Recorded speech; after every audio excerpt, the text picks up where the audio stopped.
everyone, and welcome back to the English Shooting live stream. Thank you very much for joining. I hope you've all had a great week. Before we start, don't forget, hit that like button. Make sure you're subscribed. We do this every single week, live 7:30 UK time, 7:30 PM UK time. I'm not getting up that early to do a live stream. Maybe one day, but yeah, hope you've all had an incredible week, and I thought something a little bit different this evening. Rather than focusing on a main news topic, we focus on what I like to look at as tools for conversation, and also something that everyone can play a part in growing this sport and protecting this sport. But we do have a number of other news related topics and other topics to go over. We're going to be looking at the biathlon. There was a very interesting video going around that talked about the history of the biathlon, and I didn't actually know where it originated, so we're going to get into that a bit later. There's also been a number of NCA seizures. That's right, the NCA aren't wasting taxpayers' money putting out silly little adverts. They're actually doing real policing work in the background, and there's been a number of hauls, and I think something that maybe not firearms owners in the UK need to be so worried about, but potential legislation changes that we may see out of the rise of some types of firearm confiscation. We've also got the UK PSA results. You all know that I am a huge practical fan. It's sort of my main focus in terms of the sport of shooting, and they effectively have a league. It's sort of a championship / league, and all the results have been released, so we'll go over those a bit later. And we've also got some great news, which after a two or 3 year hiatus, we are finally going back to Nizza. If you don't know what Nizza is, then we'll get into that a bit later and give you a bit of backstory. But it's good news, and it'll be good content. But don't forget as well, it's not just about all these pre-selected topics to talk about. You've got a chat box if you want to get involved, if you want to have your opinions heard, and you want to have an input on the discussions that we're having this evening, then please feel free. I'm a big supporter of the freedom of speech, whether you agree or disagree, or you have a different viewpoint for something. That's how we progress. That's how we learn and evolve, is by talking about things, even if they're controversial, even if they are maybe difficult to discuss openly. Certain topics I tend to steer away from, though, as I'm sure you all well know. So yeah, get involved. Any questions that you have, from what's the best gun for this, or how do I start getting into the sport, again, use that chat box and get involved. And if there's anything particular that you think is major in the shooting news and world, and you want to bring it up and start a discussion on it, again, use that chat box and we'll bring it up. And I do my best to answer all the questions and get onto all the topics as possible, but sometimes you guys are busy in the chat box, so it can be difficult. So if I miss you, I said, if I miss you, ignore me. That's not what I want. If I miss you, keep at it. And just a word of advice, although I know what's going to happen because you're all just going to bloody use it now. One of the best things, because I know you like having like little in-between chats or chats amongst yourselves within the message box. If there's something that you really want to draw to my attention, at English Shooting, because it actually flags up and highlights it. And I know what you bastards are going to do now. It's going to just be all fucking tags. But I do see those a lot easier than just normal questions in that. Anyway, that's enough of that rambling. Let's get into some more. So, anti-gunners. There was no real concise way to put the title, so I've maybe made it seem a bit more extreme or to the point than I actually want it to be. I'm not talking, before anybody goes, oh, hang on a minute, this guy, he's got the magic answer to convert everyone to love guns. No, don't be stupid. That's not what this is about. It's the marginals, the raving, screaming loonies that don't want to listen to logic, fact, or any sort of reason.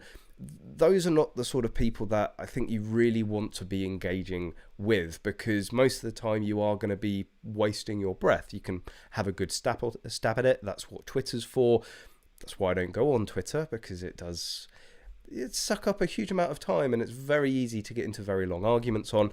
But it's not the extreme anti-guns, or the extreme anti-gunners that this applies to, because certainly in my experience and a lot of other people's experience, the majority of people aren't really extreme. Then they don't actually have that much of an opinion, which is where a lot of the issues come for our sport, because they tend to refer or to set themselves to default, which are, in terms of the swingometer, certainly here in the UK, it swings over to guns are bad. So if people don't really have opinions, if they are only fed misconceptions and they're only really exposed to the negative of firearms, then it's completely understandable that is where they end up laying in their viewpoints. And what I have found time and time again is the best tool is yourselves, because if you're in the sport, if you're a firearms owner, and whilst this is obviously going to be very UK centric, it applies across the world. If you're into your firearms and your shooting, you're most likely going to have a lot of knowledge about it, a lot of knowledge about the laws, a lot of knowledge about the process, and overall how the shooting community are. So, if you're a firearms owner, if you're into your shooting, you are going to be the best advocate and the best, and obviously the best person to put the best argument forward for shooting sports in that scenario is going to be yourself, because you're in it. So if you do get talking to somebody that's anti-gun, or initially is perceived to be anti-gun, don't shy away from it. And I understand there's a lot of people in their professional lives and even personal lives that keep it very secretive that they're into shooting sports. That I don't think does us any favors at all, although I can understand it. But certainly if you are one of those people, don't start moaning that the sport is in decline or the sport isn't as publicized or well represented, because you're inherently part of the problem. I very much think we're not doing anything wrong. Actually, shooters are some of the most upstanding members of society. You're effectively the model citizen, so you have every right to stand your ground and actually have that conversation without any fear of backlash from the person that you're talking to. But most of the time, all it really comes down to is sort of facts and logic, because all a lot of people have ever heard are misconceptions, misinformation, or they've just completely assumed the wrong thing. I've said the story many times about the taxi driver, but that is one example of many different duplicate conversations that I've had with people. Funnily enough, people like the landlords of Magload, luckily they were actually game shooters, so they sort of got the whole shooting thing. But when you start talking about shooting sports and practical shooting, they're like, well, what's that? And you talk to them, although they weren't anti. Funnily enough, I was having the conversation today with our accountant.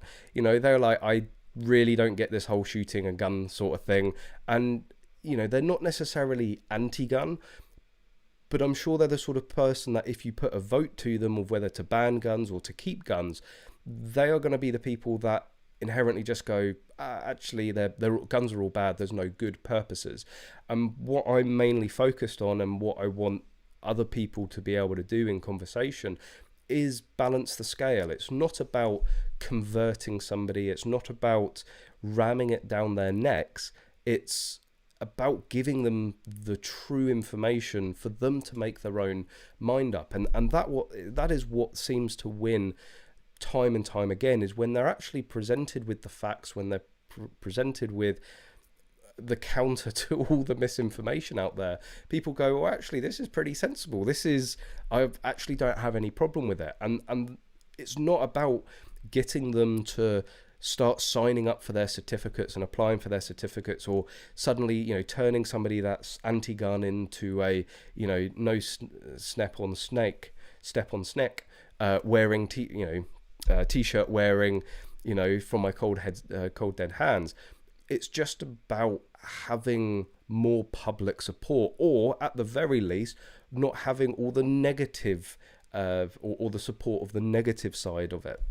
It's the example that I love to use is Jill Marshall Andrews. I don't think you could speak with her till the end of days. I don't think you're ever going to convert her onto the side. But what you want to do is the people that may be influenced by the gun control network, because there's no other balance here to the scale. They may actually think twice and go, well, hang on a minute, they're saying this, but I actually spoke to a shooter and they told me how it was. That's all nonsense. We're being lied to. Actually, I'm going to support shooting. So the crux of it is just talk to people. And of course, as level-headed, upstanding members of society, this shouldn't be an issue. But there's never any need to be aggressive or argumentative with them, because that actually tends to prove a lot of antis' points. They say, gun owners are just weirdos, they're aggressive, they just want to kill things and all that. And as soon as you get aggressive and confrontational and argumentative with them, that's when they can just go, look, that's a gun owner for you. So the statistics are very well on our side, and maybe I spend a little bit more time than most people going through the firearms stats and crime statistics. Educate yourselves. If you've got, it's all well and good saying to someone, but guns aren't an issue. And they're going to go, well, prove it to me. And it's always good to have a couple of chunks of knowledge. 40% of all firearm offences are committed with handguns. That's the single largest majority of firearm offences. And handguns were banned. And that's always, for somebody that's actually quite level-headed and open to having their mind changed, you throw that to them and they go, okay, so actually we banned handguns and they're still accounting for the majority of crime out there. The same is just going to happen with shotguns or rifles or so on and so forth. And also, if you're polite and courteous and well balanced in your presentation of it, that's going to reflect all gun owners, because they can go, well, actually, this guy's a normal person. He's not some weirdo in his mum's basement with 1,000 guns. Basement, 1,000 guns, maybe that part of it I could aspire to, but it's about normalizing it. Again, unfortunately, a lot of the representation of shooting sports or even legal gun owners out there is usually defaulted to Dunblane, Hungerford, Carlisle, and more recently, unfortunately, Plymouth. And another fantastic nugget of counter to that, because again, that's come up in conversations so many times that I've had with people. You say, oh, our licensing system works. You say we've got all this security, all these checks and balances, but what about Dunblane? What about Hungerford? What about Carlisle? What about Plymouth? Those were all licensed gun owners. And you go, yes, but there is a consistent theme with all of those, which is gross failings from the police. And certainly major lessons learnt. So, we all know Plymouth, Devon and Cornwall drop the ball massively on that. And you can say to them, like, look, our licensing system works, but the police, if they're not going to follow guidance, well, that's what you get. Just because the police aren't following guidance, that doesn't mean that we shouldn't have the ability to still own firearms. It means the police actually need to do their jobs. And I say on the I think it's Hungerford, there was no GP checks at that time, and I know GP checks are a big talking point. I did see a few discussions about it before, and I'll get onto that in a second. Hopefully, answer your questions on that. But I think the role of the GP form and the GP checks is a massive part of our licensing system. And if you were to boil it down to sort of the most significant aspect is the GP, about somebody's mental state, about their physical health. That's usually the biggest cause of lawful firearms owners using their guns in horrific ways. So, you know, the vetting it through the GP form, I think, is incredibly powerful. Well, they didn't have that during the time that the person responsible for Hungerford applied for their firearms certificate. If it had been in place, would we have had Hungerford? Which is sort of another conversation and topic on its own. So yeah, I think, you know, arm yourself with a few facts, a few statistics, and at the end of the day, you know, well, it's like you're more likely to be killed in a car crash driving to a range than you are at a range. You're certainly, there's like a million things out there that are likely to harm you or worse than guns, certainly within the UK. Those sort of things that really just go, you're being irrational. Aside from talking, if you're going to go and do something to try and convert someone or change their mind or really show them what shooting sports is, take them shooting. And I usually use it as a last resort. If I can't sort of talk somebody over or at least try and get them to balance their views, I just say, well, you know, have you actually ever been shooting? You know, well, no, I haven't. Have you actually ever held a gun? Have you ever fired a gun? No, I haven't. So how can you make a decision about something that you've had absolutely no experience of? That usually throws a lot of people, and they go, so you're literally getting all your information from a third party. You haven't actually gone out and sourced it yourself and experienced it yourself. So, you know, I would have a lot more respect for your opinion if you had been to a range and you've done it. So why don't you? And offer to take them to the range. I've had loads of friends in the past that have not, they've been very cold to the idea of lawful firearms ownership. And I say to them, like, well, what have you got against guns? What's the big deal?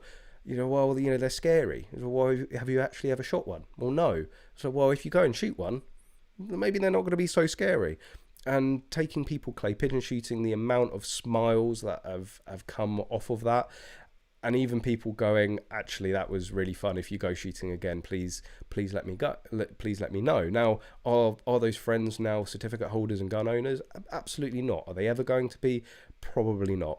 But at least that's one extra person that has been to a range, handled a gun and shot a gun, that is going to be out there potentially counteracting other misinformation and other sort of, let's say, pseudo-antis, or people that they think they're anti-gun based on the information that they've been, you know, shouted at by the media or the likes of the gun control network. And, you know, I've said it probably since day one of this channel, the best way to sell shooting sports is to get somebody pulling a trigger. The amount, it's like the same reaction every single time when somebody fires their first gun. It's like a look over and a big smile, and they're like, that didn't hurt. No, nobody got hurt. Nobody's died, and actually that was really quite fun. And I've also talked about it before. I completely understand the trepidation and the fear and the anxiousness of shooting a gun, because I've been there myself. As silly as it sounds, you know, it's, you know, certainly looking back at it now, certainly very silly. But I was actually quite nervous, even shooting a single shot bolt action rifle. So I can sympathise with somebody around the mystery of a gun and the trepidation around shooting it. So get them down there, convince them, you know, throw it as a challenge. Well, I'm sorry, I'm not gonna take on board what you have to say until you've actually come and pulled the trigger of a gun. Then you're going to be probably more more qualified to be able to tell me what's bad and what's good. But yeah, I wouldn't shy away. I would never shy away from countering it. And the more people we have out there that are educated on it, the better. It's only going to help the people that want to own guns. It's only going to help the sport moving forward by removing that needless opposition and potentially getting more people that are going to vote, because it all comes down to numbers and votes at the end of the day, whichever way you want to cut it. More people that are going to vote in favour of shooting rather than not. So yeah, let me know what you guys think on that. Let me hear your stories of people that you've been able to change their mind and get them shooting. What's worked for you in the past? I think it's all good to share that so that other people can pick up ideas on techniques and methods. And it sounds very methodical, but I think you really need to be methodical about it when you have that. When you have those sorts of discussions. We're all very passionate about this sport. We all want to see it grow. We are constantly under attack, and it can feel very personal when you're face to face with somebody and they're basically trying to tell you that your sport shouldn't exist. So you need to be very methodical, very level-headed, very calm about it. So it's something to maybe practice. Twitter's a great place to practice, or to go completely the other way and just start screaming at people that they're complete fuckwits. But whatever suits you. So somebody was asking about it's the English shooting beer review. How could I forget? It's not a Brewdog. For anyone, there's been some news about that. Brewdog actually, they took over an estate and fired a load of gamekeepers. I mean, short term, probably very effective in saving cost. Long term, I think they're going to be rehiring those gamekeepers at some point. But this is a First Chop Ava Happy Blonde. It's vegan and gluten free. Not that makes any difference to me, even if they put some biltong. Maybe someone needs to make like a biltong beer. It's the perfect beer snack anyway. So Max, does anybody know how long your GP medical record lasts after it is requested? Does it have a sell-by date regarding a firearms application? So I did see somebody tried to answer your question. I think they actually got the wrong end of the stick in terms of your medical records. I think what you're asking is about the GP form, as we were talking about earlier. So, of course, when you apply for a firearm and or shotgun certificate, you will need to get your GP to fill out a form declaring that you have no mental or physical health issues that are going to make you dangerous with a gun, basically. And, of course, with a number of counties shutting shop with their application process at the moment, and obviously with Hampshire going one step further and actually returning people's applications, there's going to be a lot of people that by the time they come through to redo their application, it could be 18 months old. Now, unfortunately, from what I've read in the guidance, there is no expiry date. There is no, and I could be wrong on this, but I certainly haven't seen anything that says that there's guidance on how fresh a certificate or how fresh an application or how fresh a GP form needs to be. So, unfortunately, it's going to come down to the discretion of the firearms licensing department or your FEO. I'm sure some are going to be very level-headed and sensible about it, and maybe give a little bit more leeway with COVID and all these shutdowns. I'm sure other firearms licensing department are going to go, no, it's a day old. We need a new one. At the end of the day, as I was saying, I think the GP form is a big part. Not necessarily the GP form. I much preferred the older system where they just asked the doctors, and if the doctors actually did their job, then the whole system would still work, but they couldn't be fucked. So, the medical check, I think, is a big part of our application, and certainly one of the areas that I'm a big supporter of. And it does diminish it. If that GP form is 6, 12, 18, 2 or 24 months old, well, you have to renew your certificate every 5 years. So you start getting into the time periods where you can say, well, how effective is that process? Of course, there's always going to be a compromise in that respect, and it's not unusual for applications to take 12 to 18 months in certain counties anyway. So as just using that as a basis, I'm going to say you probably have 18 months. I am not aware of anybody that has had their application sort of refused or returned based on the length or the time since submission. Of course, we're in sort of unprecedented times. We've never seen firearms licensing departments shut up shop like this. So how they recover from that, how they get going with that, is yet to be seen. But if I do hear anything, you know, oh, it's over 12 months, I will let you guys know. But unfortunately, it's down to their discretion. What might be a very good proactive thing, and I know it's potentially more money if your GP is one of these that charge 65, 100 quid or whatever for doing the form, it might be worth to just anticipate this anyway and go and get the form done. I know there's a lot of GPs out there that will do the form for free. They'll do it for 15, 30 quid. When you're talking that sort of money, I think it would be good to just go and give them the form again and actually be proactive and send it into your firearms licensing department and say, look, I know my application is still in the pile. It's now, say, 12 months old. I don't want it to be held up by an old or outdated GP form. So actually, here you go. Here's a new one. There's nothing changed. Everything's still good. In some ways, I think that would be potentially major brownie points from your firearms licensing, because it shows, well, first of all, it's making their decision easier, because they don't even have to consider that, oh, it's 12 months ago, do we ask him? Oh no, well, actually, here it is. Here's a brand new fresh one. This guy's being proactive about it. This is what we want. At the end of the day, they're civil servants. They want the easiest job possible. So the easier you make it, the happier they're going to be, the more likelihood they are of going to issuing your certificates and processing your application. But I hope that helps. As far as I'm aware, there's nothing to be worried about, and there's certainly no fixed time that I'm aware of.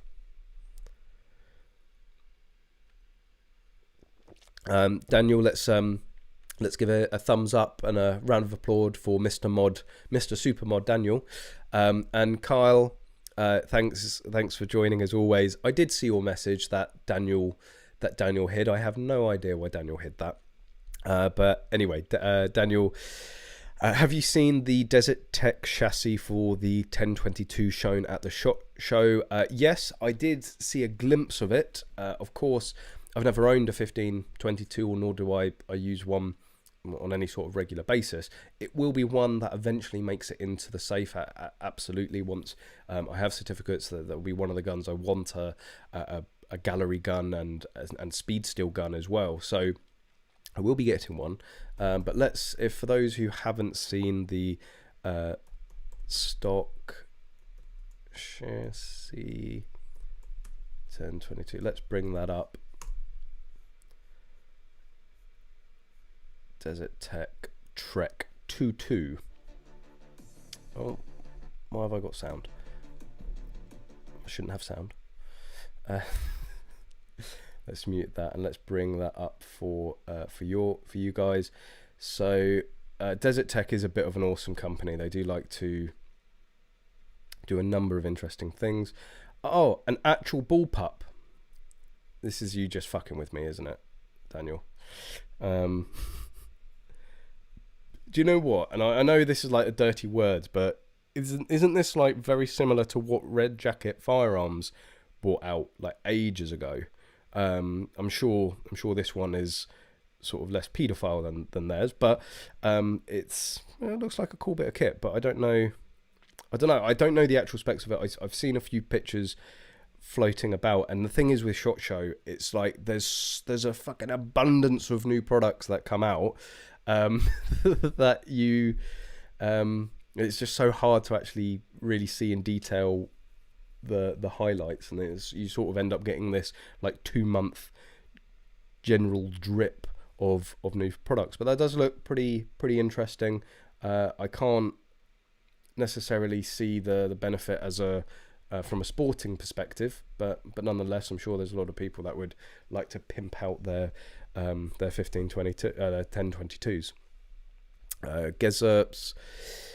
Most of the shooting community are not pro-gun deep down and are happy to accept and even demand bans because this is not America. Just get another hobby. We are a nation of government bootlickers. Oh, well, get off the fence. Say what you really think. So yeah, again, using this whole thing of anti-gun and pro-gun, it's very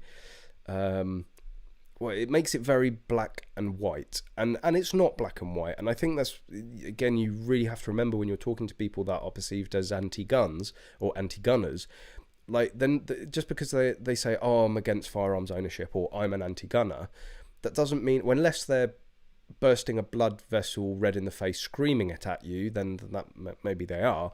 But like, I will always give, I will always treat somebody as a moderate, treat them as, they think they're anti-gun, but there's room to play with here.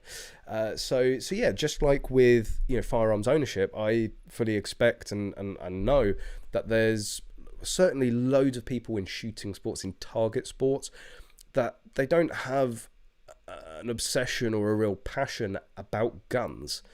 It's about the shooting. They couldn't give two tosses again about the gun.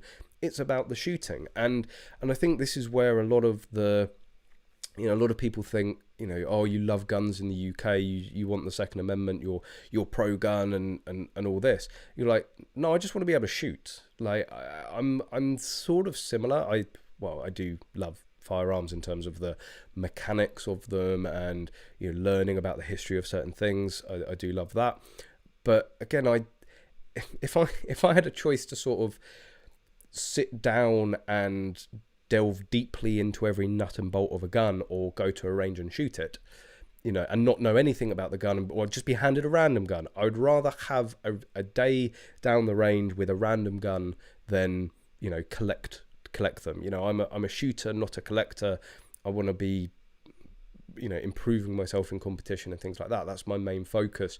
The equipment, whilst necessary, is sort of secondary to the shooting for me. So yeah, I get that, and I guess a lot of people are just like, well, it's a hobby. If it goes, well, it goes. I think that's the wrong way to look at it, but everyone's entitled to do what they want.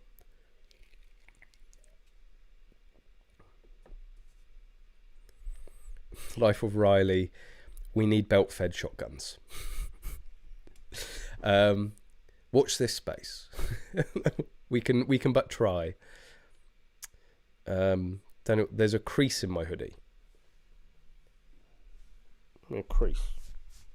This was ironed this morning. What are you talking about?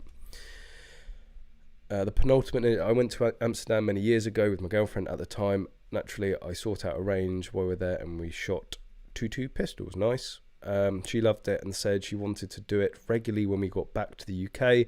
I had to break it to her that it was mandatory 5 years prison for doing it in the UK. Well, there's like Action Air, go and get.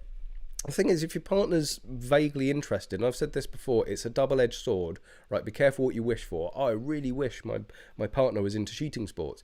Then they get into shooting sports, then it's double the ammo. You've got to buy them guns as well. You've got to, potentially get their own safe, and then they know what they're talking about. So when you come home with a Razor Gen 3, 1 to 10, and they go, how much was that? And you go, oh, a couple £100. They're going to go, no. So yeah, be careful what you wish for. But however, a family that shoots together stays together. So try and get all the family involved. But go and get a BB gun. Go and get I always talk about them, and I've got a couple of Action Airs behind me. They're not expensive. They're like £100. And go down to an Action Air match and get her involved in that, and then maybe LBPs later down the line if she wants to go and get an FAC. But yes, it would obviously be nice if we could shoot handguns here in the UK without the 5 years in prison. People in the UK are generally anti-gun and think guns are spawn of the devil. The US is a whole different ballgame. Even the anti-gunners in the US acknowledge the other side. See, funnily enough, and I don't have a huge amount of experience with like the US pro and anti-gun sides, but I'm surprised, genuinely surprised to hear that. I would have thought that the anti-gunners in the US would have been far more belligerent in. So I think the way I look at it is the US anti-gunners are belligerent, the UK anti-gunners are ignorant in terms of condensing it and maybe just there's going to be belligerence and ignorance on both sides of the pond, but I would say that UK anti-gunners, it is more of a case of ignorance, which actually is pretty good for us. because ignorance can be overcome usually. Belligerence is less, well, it's certainly harder to overcome, because they're not going to listen to fact, they're not going to listen to reason. But somebody who's ignorant, usually you provide them the right information, and then they're not ignorant anymore, or they're choosing to be ignorant rather than accidentally ignorant. You know what I'm trying to say. Neil Remy, I rent my house, my landlord knows about mine and has seen them and is well impressed. Well, that's good to know. You should try and get him down the range, or her down the range, and get them shooting. And the funny thing is, like, a lot of people say, I'm not going to tell my work colleagues because it's going to cause me issues at home. But then to install a gun or a safe in a rented accommodation, you have to tell your landlord. So it's like, wait, I'm not going to tell you're seeing them every single day, but you're going to tell somebody that literally has access to the property, knows where you live, but you're not going to tell your workmates. But yes, if you guys know, when you do live in rented accommodation, if you want any chance of getting your deposit back after you move out, you're going to want to make sure you have the landlord's permission to install any safes, this, that, and the other. Or you can do what certain people I know have done in the past, which is use toothpaste to fill the holes. If you're watching, you know who you are, and then just hope that landlord doesn't notice. But in terms of responsibility aspect, I would always seek the landlord's permission in storing guns in a rented accommodation. It just makes things a hell of a lot simpler. And also, what you don't want to end up in the situation of is not telling your landlord, and the FEO finding out that you haven't told your landlord, and then your landlord like raising a complaint. That's literally the worst thing that could happen.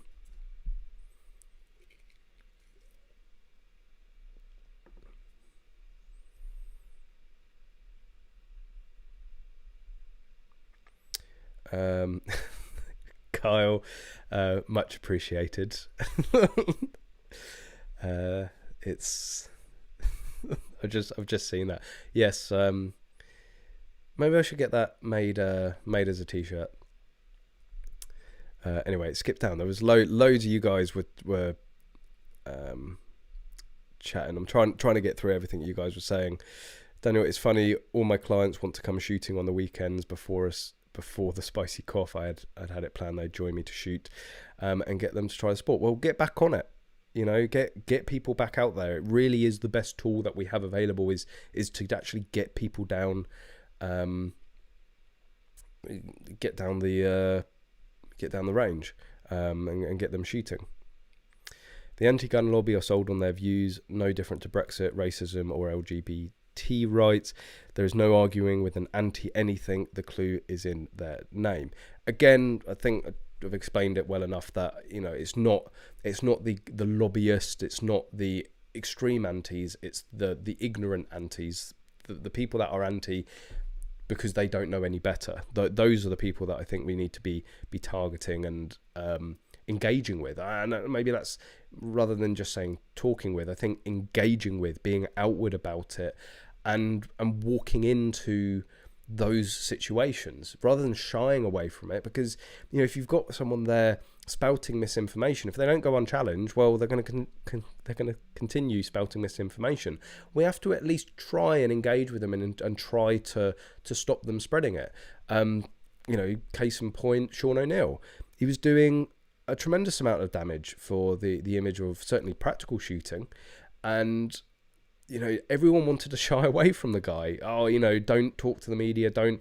Well, if no one does, then he's not going to get the right view. And then you get him on video saying a load of stupid shit, and then they tend to go away. So engaging with them, certainly in that case, it worked. The BBC Two program, which I know a lot of subscribers of this channel sort of found this channel from.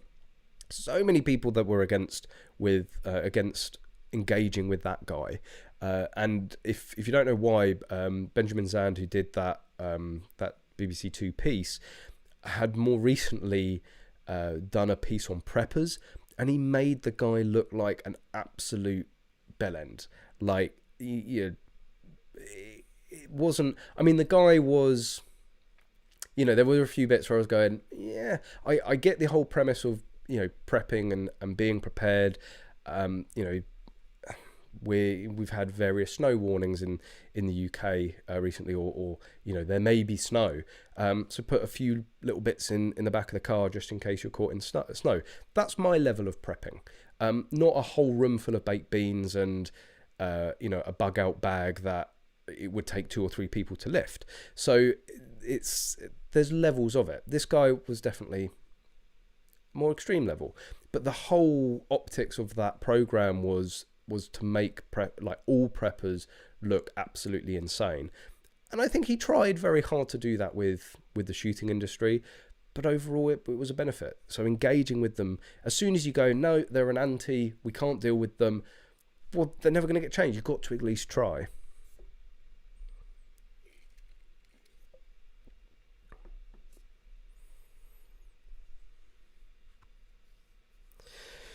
Robert Fisher, a very good point. I'll try and navigate my way through this. Mention self-defense with guns, then the argument is already lost. Yes, I'm not saying that we should shy away from discussions about that. I very much think there's times where discussions of that around that is very needed.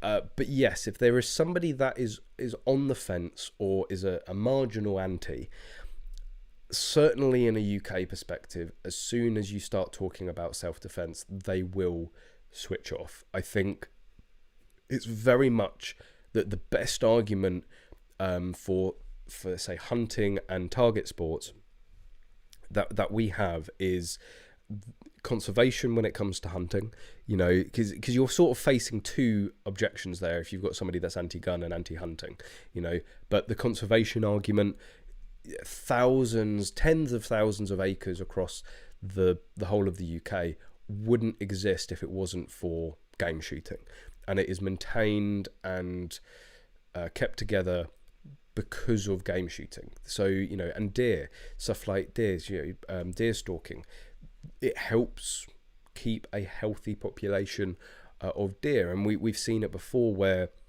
there's been like the National Trust or certain countryside organisations have taken over a big bit of land, decided not to cull the deer, and the health of the deer has dramatically deteriorated. Like the deer are less healthy, they're in pain, they're actually suffering because they won't go and cull them and keep the numbers healthy and only keep healthy deer in the flock. So using things like that on a hunting perspective is a very good argument. But in terms of another, say, a good argument in terms of firearms ownership is the sporting argument. Look at the Olympics. The Olympics, I think, is one of our biggest assets in getting people on board with shooting, seeing it in such a professional setting, and to bring in national pride into it. I think that's a big argument as well. Then on a more grassroots level, you've got young kids learning discipline and respect and responsibility. That's a big argument as well. I've never seen a bratty kid on a range. I've only, when I've seen children or people under the age of 16, let's say, on a range, they are always impeccably well behaved, and I don't think that's a coincidence. I think it really does install good behavior, for lack of a better phrase, in young children when they're around a range environment, because there's no second chances. Adam, how am I doing? I am doing fantastically, thank you very much. Tired and busy as always, but can't complain. It's always good to be busy, but busy is better than bored. I'm actually, with the results of the league or the championships coming out, I'm actually very feeling very positive and optimistic. I'm quite a positive and optimistic person as it is, although I do love to look at the negative side of shooting and bans and stuff like that. But generally, I'm an optimistic person. Feeling very excited for the year ahead in a shooting perspective. I'll get up the list of matches in a minute. There's a lot, and I've realised that I don't have a single free weekend in June, which is fantastic. But you know, I'll be shooting, I'll be on a range. I can't complain.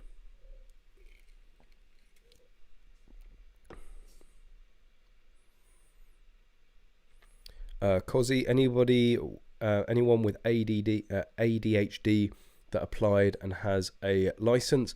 I know of a number of people that have been diagnosed with ADHD and they've got a firearms license. I say it a load of times. There's a whole load of misconceptions around mental illness or maybe learning difficulties and firearms ownership here in the UK. It's not a blanket no. It is unfortunately a how long's a piece of string question, because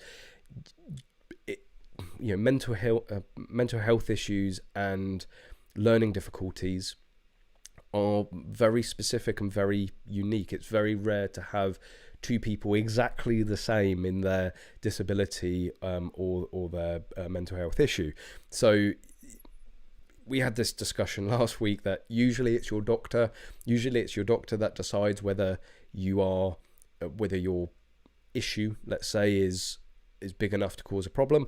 The police are now taking a different view, that they have the medical expertise to make that decision. But somebody will weigh it up. It will not be ADHD, yeah, no fucking way. It won't be that. It's going to depend on a number of other factors as well. So you can never give somebody a yes or no answer on this. You just sort of unfortunately have to suck it and see. But take some confidence in the fact that there are people with ADHD. There's people with autism with firearms licenses. There's even people that are on medication for depression and anxiety. Just because you have anxiety or just because you even have depression doesn't mean you're suicidal. It doesn't mean you're going to hurt yourself or hurt others. There are, for lack of a better word, many different flavors to mental health and many different flavors to depression or anxiety, and their own individual cases. They affect people in very different ways. Yes, you do have the unfortunate cases where people are a danger to themselves and they're a danger to other people. But then you also have depression where literally you just don't want to get out of bed. You don't want to end it. You don't want to hurt anybody, or you don't want to hurt yourself. You just don't want to get out of bed. And I mean, that's actually safer. That's safer because, if you're in bed, then the guns are in the safe, right? So you really are a danger to nobody. So it really does have to be weighed up and examined. So, but yeah, I wouldn't put yourself off, and I think that's another thing that a lot of people, when I get emails and messages about people that are apprehensive of applying for a certificate. Now, yes, it's not a good move long term to apply necessarily too early if you've recently had issues, or there's been something that has recently happened that may affect your application, and you get a refusal. It's always better to maybe have a bit of time between any issues. But there's a lot of people that seem to talk themselves out of it. There's a lot of people that sort of resign themselves. I've got autism, there's no way I'm ever going to be given a firearm certificate. Well, no, if you have that attitude, why not just for an informal conversation, phone up firearms licensing or email them and get your medical rep, get your doctor to write a little blurb and send it in and go, based on what my doctor's saying, do you think this is going to be an issue with my application? And don't talk yourself out of it. Carl Fisher, interested in a Section 1 shotgun. Do you have to be part of a club or NRA for reason to have one? Not done my research yet. Currently have SGC license, but would need to apply for firearms. I can, in a fairly certain fashion, answer your question very well, because I'm toying with the idea of that. There's one aspect of this document that I can make a video on, but I'm thinking of potentially expanding it. Unfortunately, I need to cover myself, contact the UK PSA beforehand.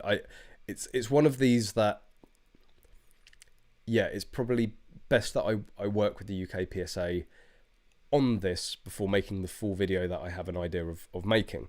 However, there is a document, and it is on the UK PSA website, and it's from FELWIG. So we've been talking about FELWIG more recently. It's the Firearm Explosives Licensing Working Group. And there is a specific document on practical shotgun. So let me find the exact bit of it.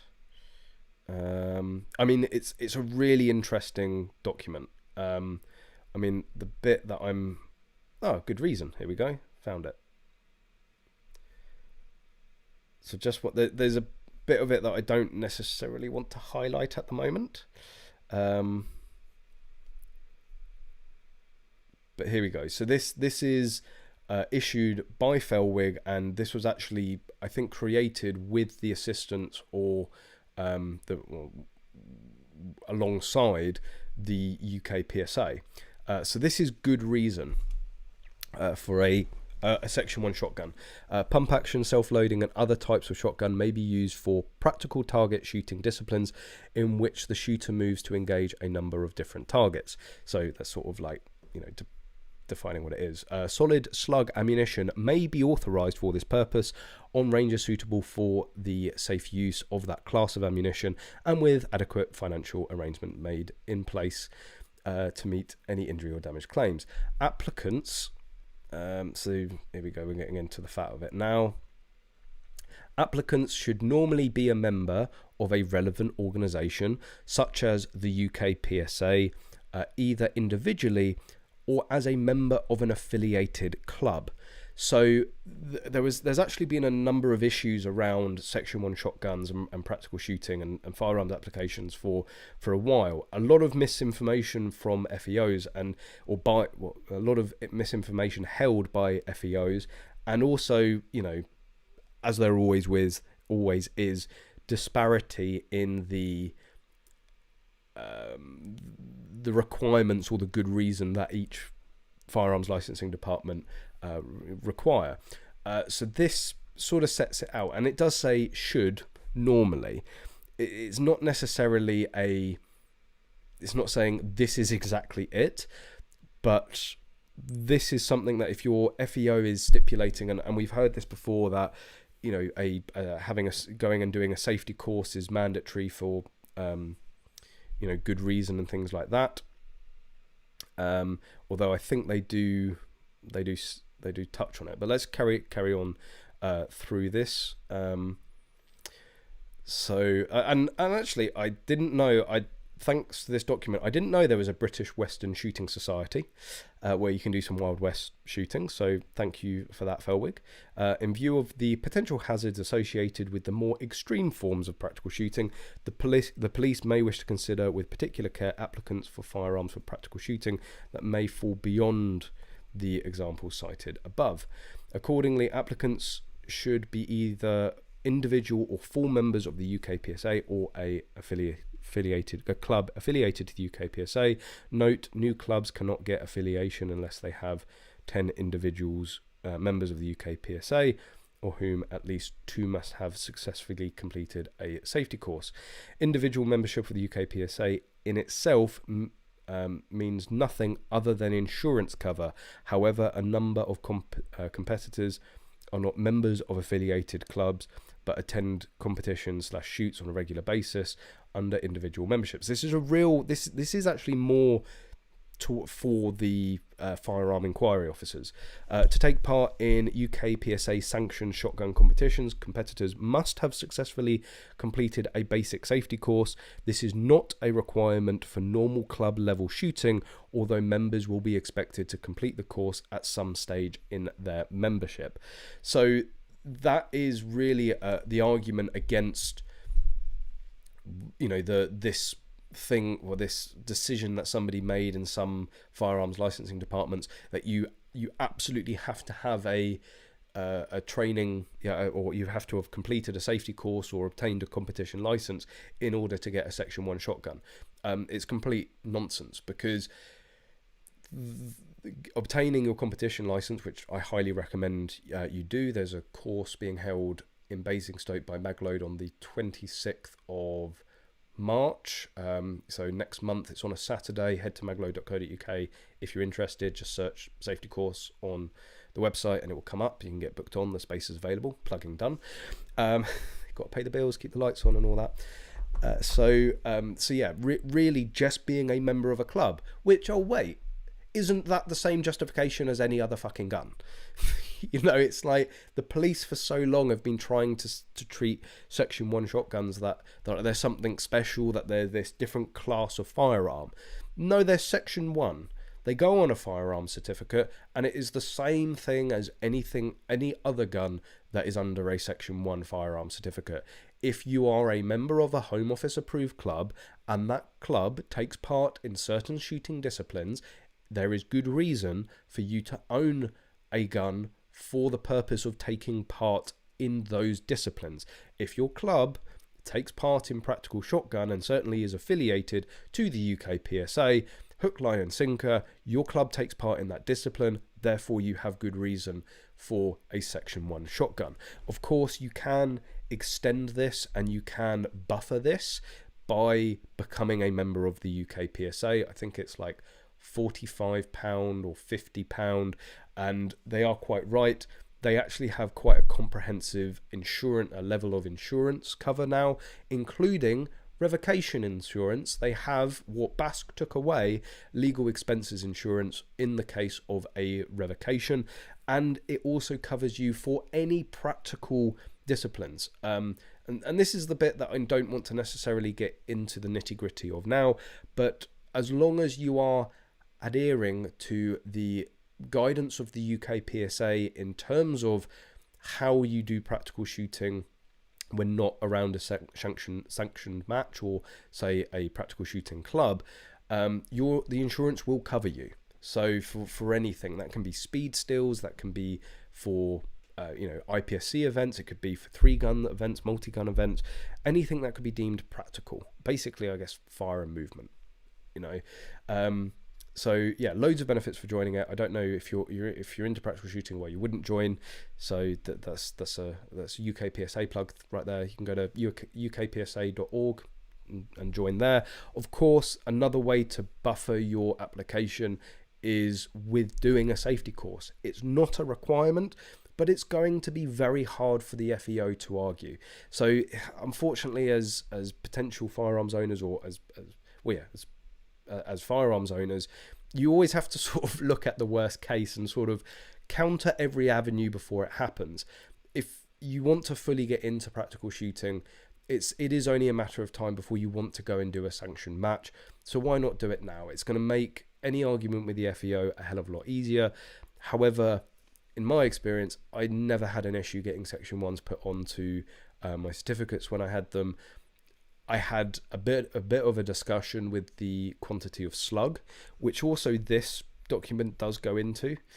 I mean, it's fantastic for guidance to FEOs because, again, I think there's a lot of ignorance around practical shooting with FEOs. So, this really does set it all out. So, solid slug.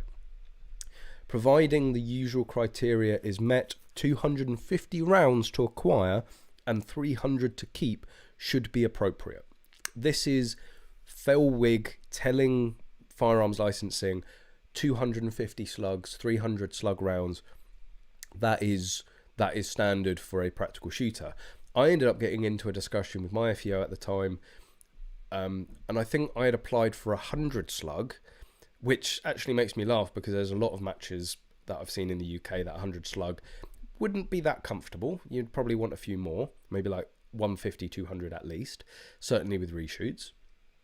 But he tried arguing it, and I think he tried to reduce me down to like 25 or 50, and that was actually more down to a space argument with the safe. But I did also get the feeling that he didn't want me having 100 slug. He couldn't see the reason why somebody would need 100 slug. Well, you just need to print this document out. So it is on the UK PSA. Unfortunately, it's on the wrong computer, so I can't zap it over. but I'm probably going to do a video on it, because really this, if you have any trepidation about applying for a Section 1 shotgun, you should read this document before, because this is the document to recant to your FEO.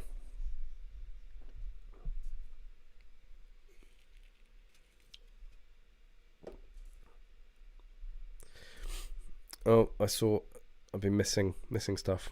I hate this chat box, like, just zonks down to the bottom sometimes. The moist. The main thing I've encountered when debating with people on firearms is the death per capita point in relation to America, whose states vary in law drastically, whereas England does not. I wonder if you had the point above. I guess that's to your point, nobody else's. Yes, I did see there was a number of people. There was a couple of people that were saying about crime statistics and stuff like that. Again, I don't know all of them off the top of my head, but on average, there's around 20 deaths attributed to firearms in the UK. That's in totality, and around, on average, 1 to 2 deaths are attributed to legal firearms. So what's that? It's like 10 to 5%, and this is where the media is very clever, because it will say 10% of deaths are due to legal firearms. When you boil it down and you use the number of, there's 20 deaths in total to a firearm, due to a firearm in the UK, it sort of puts things into perspective of how little of a problem it is, especially when I think it was like over 100 people were killed in London alone last year, or 2020, that they were stabbed to death. So it's like 100 people stabbed to death in London alone, 20 people in the entirety of the UK killed by guns. Like, we should ban knives. Like, literally banning knives would have more. Well, of course, people would 3D print knives. They would fashion knives out of bits of metal. You'd have a knife black market. But anyway, this is actually another thing that I will throw at people. And I know people say, "Oh, you should ban cars, you should ban knives, and all this," and it's sort of a superfluous argument, but it does show. You can boil it down to actually how illogical they're being. Because you go, "Oh, we should ban knives." "Oh, don't be silly." Well, why is that being silly? Well, first of all, knives have a use. So do guns. But you don't need a gun. Well, you don't need a knife. You can have a spork. You can eat your dinner with a spork. I mean, it makes steak a lot harder, but it is possible. Why do you even need a spork? You could tear a steak. And they go, and they go, yeah, but people are killed by guns. Well, people are killed by knives in far higher numbers. So, what is your goal here? Is it about stopping people being killed by guns, or is it stopping people being killed? Right? Why is somebody being killed with a gun far worse than somebody being stabbed to death? Right? Someone still died there. So if it's about life preservation, then your focus on knives or any attempt to reduce knife crime or knife fatalities is going to have a far bigger effect on the overall amount of lives saved. And funnily enough, I had this conversation with somebody. They were going around all of the RFDs and various organizations asking some fairly leading questions, and again, a lot of people ignored them. They were just like, no, don't want anything to do with it. Well, I actually engaged with them and found the root cause of it, and they were somebody that felt that I don't think they had any personal experience with it, but they just felt like too many people were dying out there. It was more from a gang angle. They were like, stop gangs killing each other and things like that. And all I did is laid out that argument with the knives. Well, hang on a minute. If you have a 10% reduction in knife crime in the UK, you're going to end up saving multiple times more people than if you eradicated the entirety of firearms crime or deaths due to firearms. And there's actually a very good speech in the Houses of Commons. Might even been, no, it's House of Commons around the, what was the the inquiry where we lost handguns. Is it the Cullen inquiry for Dunblane, I think, or Hungerford, one of those. Anyway, so I think it was the Lord Cullen inquiry, and an MP like stood up and he said pretty much around those lines.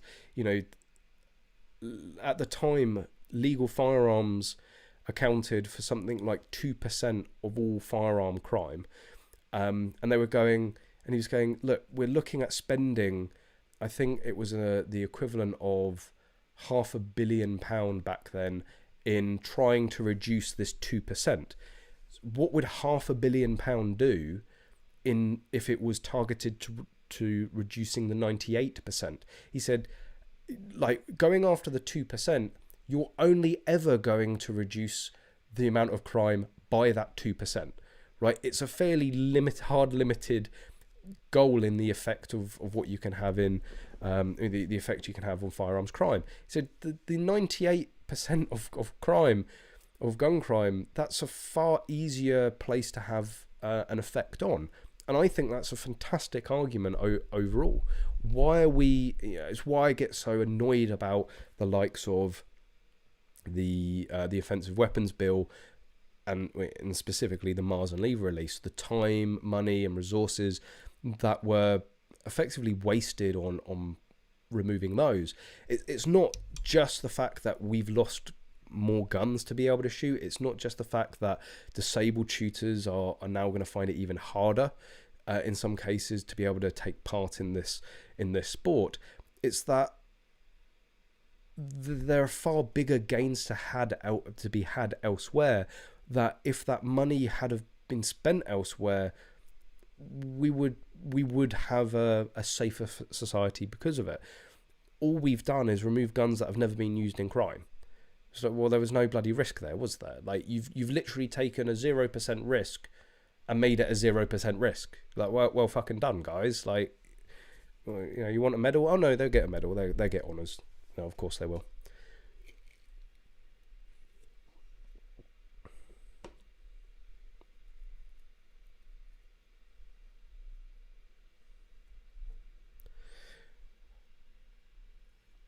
The Moist, what do you suggest to highlight to someone who staunchly references America as a reason to ban all firearms? I mean, this is going to sound really sarcastic and flippant. I'm fairly fluent in that language. But this isn't America. You know, it's like there's a lot of things that if we point and look at America, we wouldn't be doing here in the UK. Or there could be a lot of things that are a bad example for things in the UK from America. But we're not in America, right? The biggest in terms of an actual sensible retort to that, when people start talking about America, I bring up the fact that we have had firearm restrictions and legislations since, I think it's 1901, or maybe even earlier than that. What ended up happening is when firearms ownership in America sort of started to boom, firearms became more accessible to your average person. The UK restricted them, America didn't. And in the timeline of restrictions, and I know loads of people are going to say, oh, the banning of full auto and stuff like that, major restrictions in the US. I'm like, If only in the UK the only major restriction we had was limiting full auto. But firearm certificates and licensing and registration of firearms happened very, very early on. So the government and the police have always had a good idea of where the firearms are. There's always been a heavy level of restriction. So it's very unlike America, where it's nigh on impossible to know how many guns are out there, who has what and who has how many. That's an impossibility, right? And that's why I say that the UK and the US are two very different cases, and you cannot compare them. You cannot use either as an example on the other, because in America, it would be, you know, banning firearms and bringing in firearms certificate in America is very much closing the gate after the horses bolted. In the UK, they started on the restriction and closing that gate very early on, before the firearms became a lot more accessible, and it means that there are, whilst there are still a lot, there's proportionately less guns out there that are untraceable or in criminal hands. We just don't have the that issue.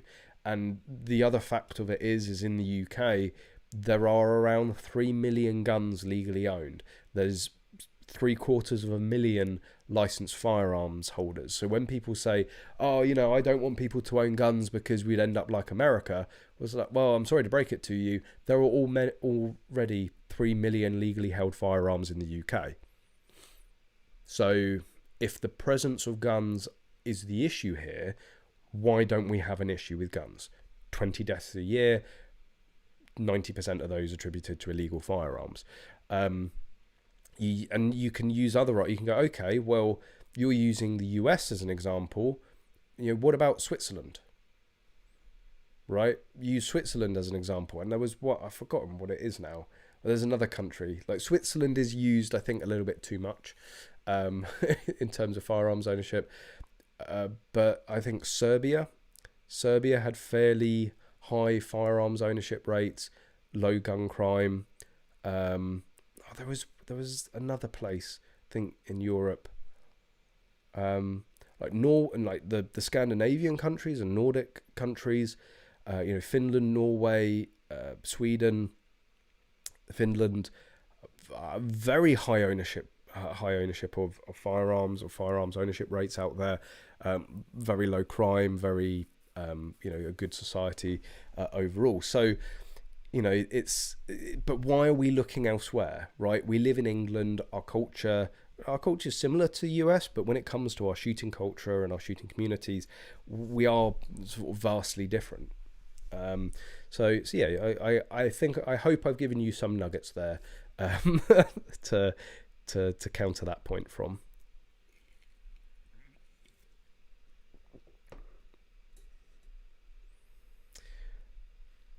LMT are doing a 9mm PCC. I wish we could own it. I do believe I might don't know if he wants this publicly known yet, so I won't. But I am aware of Caliber Innovations have a straight pull it's a 9mm AR, but I am aware of one. And I'm not going to say who, because I don't want to give it away if they don't want it to be out there. But I know there is a UK-based company that is developing a straight pull 9mm PCC, a Glock fed. So it's not necessarily an AR that's been converted to 9mm and straight pull. It is a Glock mag fed PCC rifle converted to straight pull. So keep an eye. As soon as that becomes available and I can get one down for review, I absolutely bloody will be. Honda Z Czechia, absolutely. The Czech Republic is an incredibly good example for high firearms ownership rate and low gun crime. I mean, you know, people always say, why don't you move to America? Why not move to Czech Republic? You know, where the Prime Minister literally tells people to have guns to shoot terrorists. It's like, you're like, okay, yeah, again, I think I know where he stands on the whole gun thing. You know, it's, you know, the contrast is pretty astounding.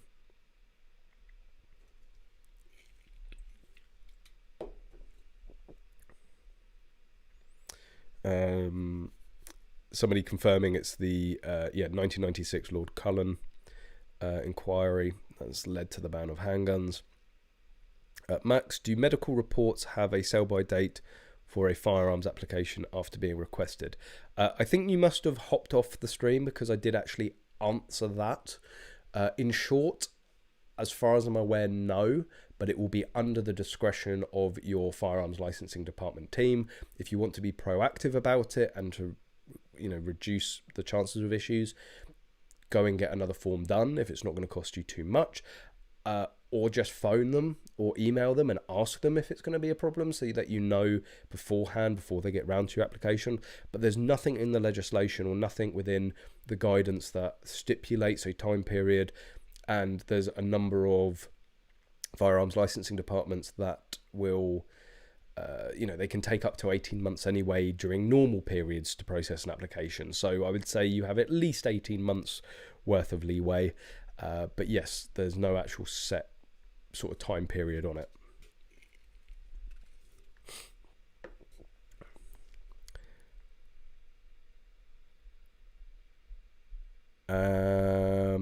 Oh dear. Cozzy, I just paid for a £499 probational course at Silverstone Shooting Centre. Do all shooting centres charge this? Do I need UK PSA training separately? Oh, and I paid and signed up because I came across your YouTube. Right. Okay. Well, it's great to hear that you want to get into the sport. I think you might have taken a wrong direction somewhere. So it depends specifically what you want to go and do. I hope, and I would be quite bemused as to if you're saying you specifically went to Silverstone Shooting Centre because of my videos. I would be quite bemused at that statement. You might have heard of Silverstone Shooting Centre through English Shooting. That I can believe. It's very. I'm going to have to toe a very interesting line here. Okay, what are the facts of it? Oh, so much I could say. Unfortunately, the facts of it is a lot of people believe that the membership there and courses offered are overpriced, and likewise, personally with the NRA, there are many cheaper ways to get into the sport. And the other issue with taking the Silverstone Shooting Centre route into practical shooting is that they don't hold. I don't believe they hold sanctioned IPSC safety courses, or certainly if they do, it's not Silverstone Shooting Centre running them. It will be a UK PSA instructor. But quite recently, the owner of Silverstone Shooting Centre made it pretty publicly clear on Facebook that they didn't want any association with the UK PSA. Or had no interest in running matches. So the issue is with practical shooting, there's many different flavours of it, but ultimately the main national or international governing body is IPSC, is the International Practical Shooting Confederation. The UK PSA is the GB franchise for IPSC, and it is the UK PSA that will sanction matches, and only the UK PSA within Great Britain can sanction a IPSC match level 2 or above. So with Silverstone Shooting Centre not wanting to affiliate with the UK PSA or work with the UK PSA, that inherently means that they're not going to be working or be able to offer accredited or sanctioned IPSC training or matches. So what they're charging you £499 for, which is a similar amount that the NRA charges or used to charge, I've certainly seen that number sort of thrown about, is because what they're doing is it's paying for the training and instructorship to bring you up to a level that as a Home Office approved club, they will be willing to give you full membership. So if you're going down the target sports route, the shooting sports route, to be able to get your firearm certificate, you need to be a full member of a Home Office approved club. When you initially join a Home Office approved club, it will be as a probational member.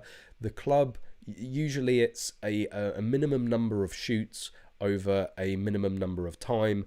You know, it will be something like you have to attend 10 shoots in 6 months or 3 months or whatever. It depends from club to club. Certainly more commercial ranges are going to charge for this. There's a lot of, say, grassroots clubs like Kentucky Firearms Club that, apart from your £50 a year membership and range fees and ammunition, they don't charge you anything more. The people that are there to bring you up to a certain standard are all volunteers. They're not paid to do it. They're doing it for the love of the sport. Silverstone Shooting Centre is it's a commercial operation. So they're there to make money. They're going to charge for their time. And, you know, the crux of it, and being brutally honest, I don't think they really hold the credibility. You know, they don't want anything to do with IPSC at the moment. None of the staff there are particularly good practical shooters. And this isn't just opinion, because I can bring up the mini rifle results if somebody wants to argue that point. I don't know what you're gaining from having them teach you anything. I've also received a number of emails from people that have previously visited, have previously been members, and are currently members there. And as they've learnt more about the sport, they've actually found out how poor some of the information has been, and in some cases have actually, their words not mine, felt that the information they were given was actually dangerous, or could potentially be dangerous. Now, despite common belief, like, go for it, Silverstone Shooting Centre. Like, absolutely, we need more ranges, we need more commercial ranges, we need more facilities for people to go and shoot. That I have the full support of. What I don't like supporting is people parading themselves as shooting gods, and maybe not delivering what people feel that they're paying for. So my honest advice would be to go and do a UK PSA safety course, a sanctioned official UK PSA safety course. And of course, you know, it's like don't go and spend your money there. Come and spend your money with us. Like, that's not what it's about. But, you know, Connors is a top level shooter. You know, consistently top 10 in sort of any discipline that he takes part in, be that mini rifle, be that shotgun. You know, has competition wins within level 3 competitions.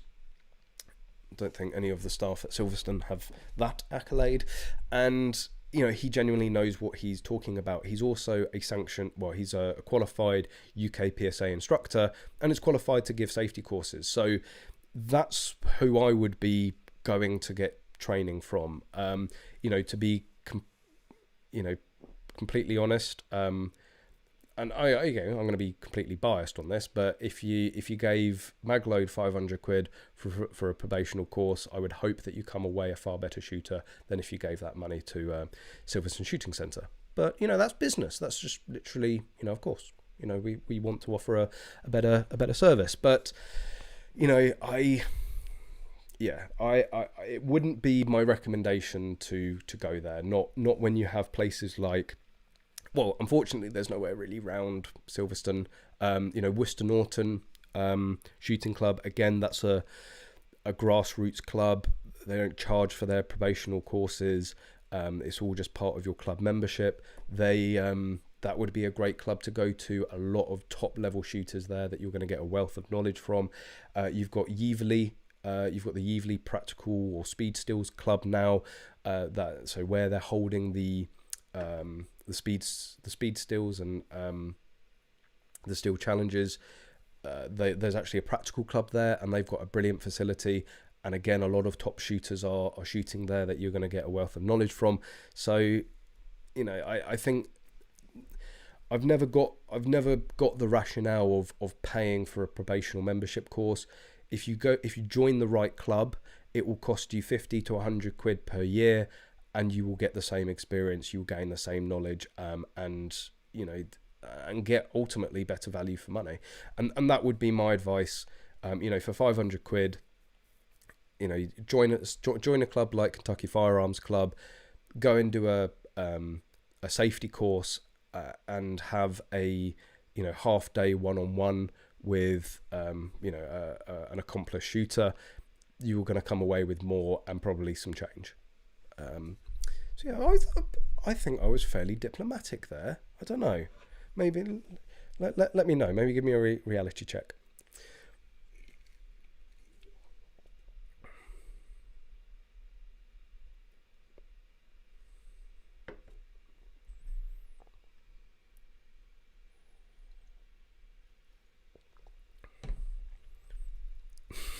Cheesecake.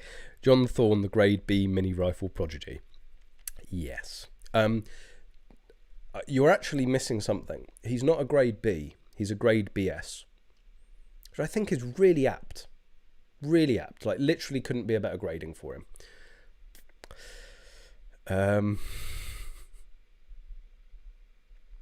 Oh, Daniel's accusing him of being a troll. Unfortunately, this is what you know, and unfortunately, Cozy, this Cozy, or however you pronounce your name, you know, I don't want this to be at your expense, and I'm sorry in some ways to be the bearer of bad news on this, but Daniel, like, there are many people that are spending this sort of money at Silverstone Shooting Centre, right?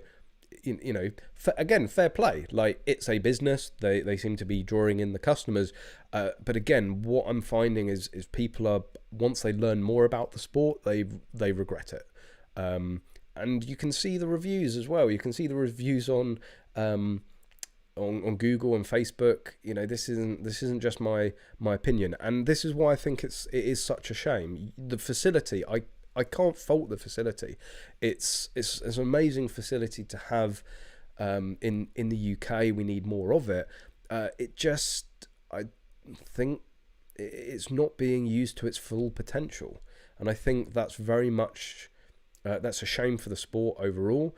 It's a massive shame for practical shooting, and certainly IPSC. And yeah, for, you know, all the fun and games and jeering aside, it would be far better for everyone to get on, for Silverstone Shooting Centre to become UK PSA affiliated again, or to certainly start running matches and get the instructors UK PSA qualified, because it's just going to bring up the sport in its entirety, and also avoid the many disappointed customers that have ended up getting in contact with me, and you know, a lot of people that have felt misled, and I can't remember where it was, but there was somebody that said they thought what they were paying for was a UK PSA safety course, and they weren't best pleased when they found out that they'd spent 200 odd quid on this course, and that they still couldn't go and do a level 2 or above match, IPSC match,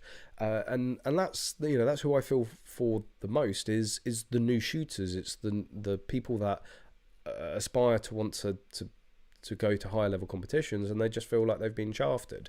But yeah, it's a difficult one, because everyone likes a bit of a jeering, some more than others, but you know, it's at the end of the day, it's not the best for the sport, you know, which is a crying shame.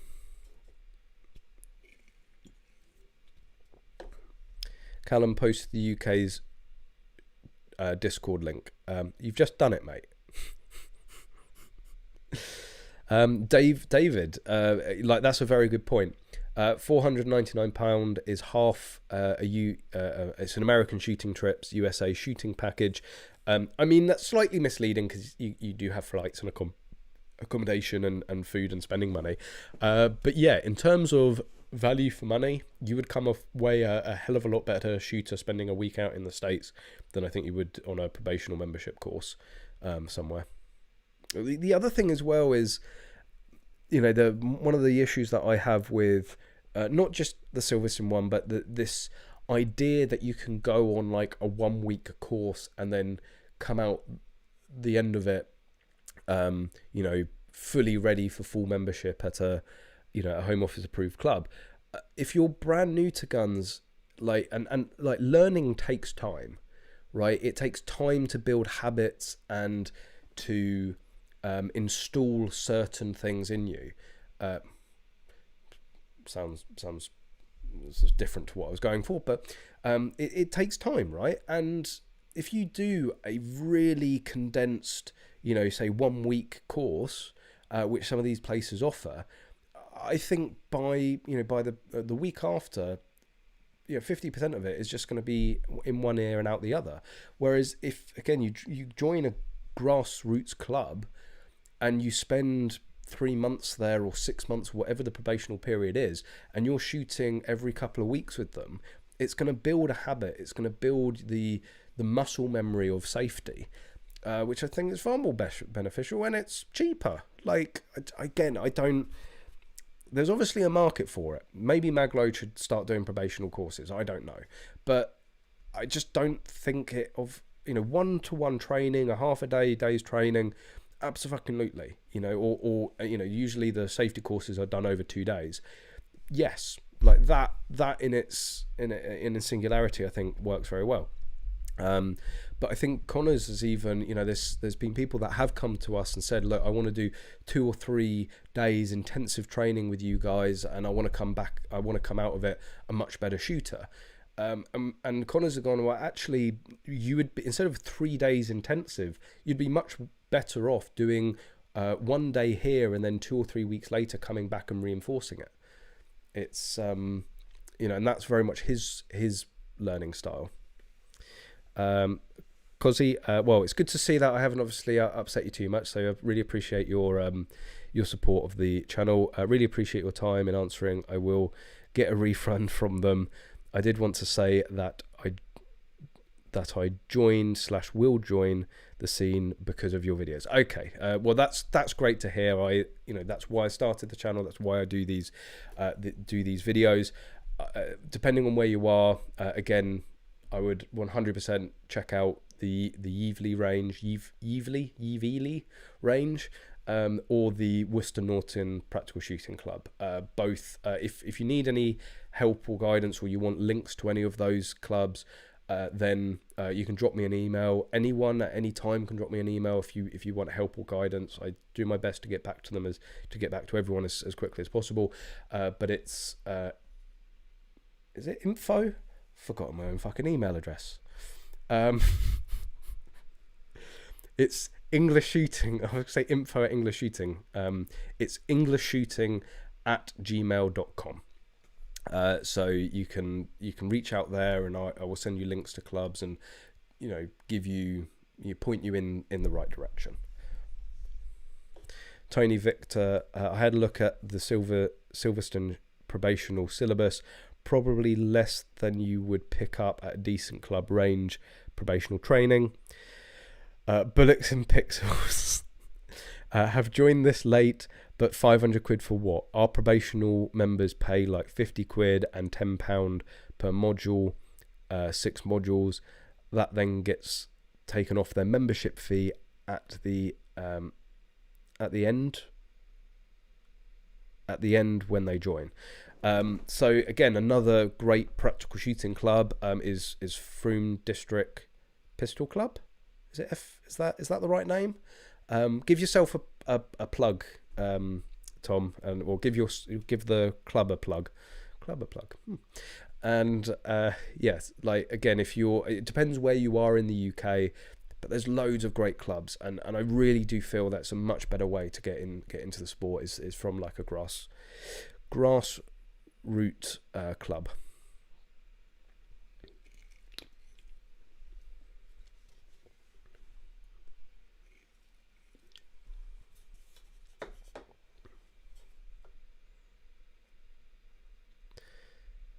Daniel, check the Discord. What the hell is going on in Discord?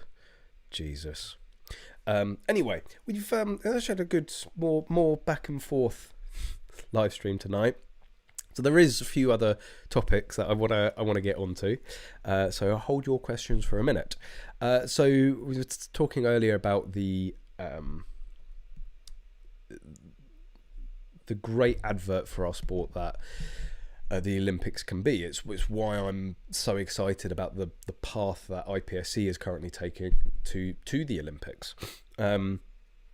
And obviously at the moment with the Winter Olympics, it tends to be the Olympic shooting discipline that gets more attention than any others at any point in the year, and it's the biathlon, because it is like an interesting, odd sport, and a lot of people have seen out there go, whose fucking idea was it to combine target shooting with skiing?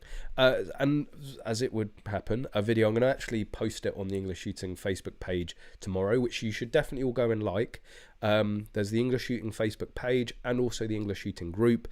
Loads of discussions that go on with the group and loads of news and information, and a lot of the stuff that I talk about on live streams or end up making videos on, I usually post about or talk about on the Facebook page first. So if you want to be sort of first up for knowledge within the shooting or news within the shooting world, then go and check out the English Shooting Facebook page.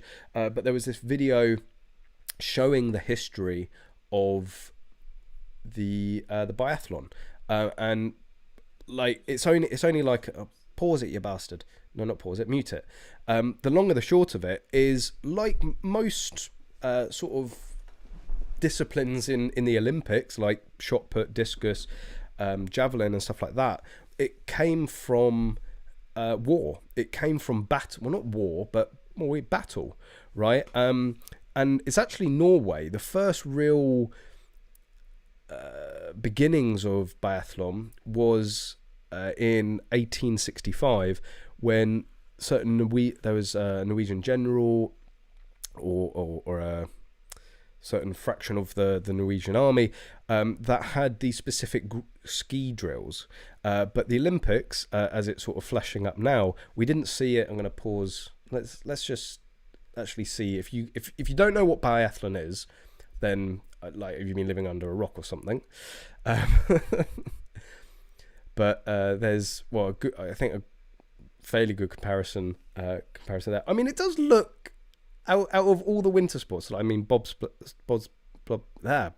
sled and the skeleton and things like that. That appeals, but I'd love to give biathlon a go. So basically, it started from the Norwegian military, not in any way, shape, or form the current form of it, but it was specific ski drills, because obviously out in those countries there's a lot of snow, and if there's ever a war, they're going to have to use skis to get where they're going. So around 1865 were certain drills with skis and guns for the proficiency of arms within the military, but the Olympics first saw the biathlon as it was back then.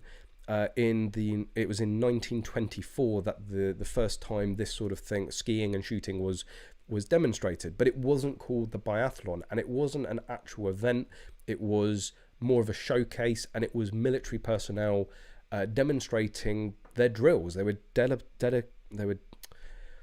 demonstrating what they do to practice, because Olympics also used to be like a little bit of a world fair and showcase, so there were various other elements to it other than just the sport, and it went on like that, and they demonstrated at the Olympics from a military stance until 1948, but there wasn't an event. And what sort of happened is, because of these demonstrations, civilians and amateurs started doing it themselves, and there were clubs formed and there were organizations formed around it, and then people started to petition. And I think the reason I sort of got so excited about it when I was reading up about it and I saw this video is because the optimist in me wants to say that this is what's happening with IPSC, because it got petitioned with the Olympics. The Olympic looked up in the 1960s and was like, well, yeah, actually, this is something a bit different. This, it's athletic, but there's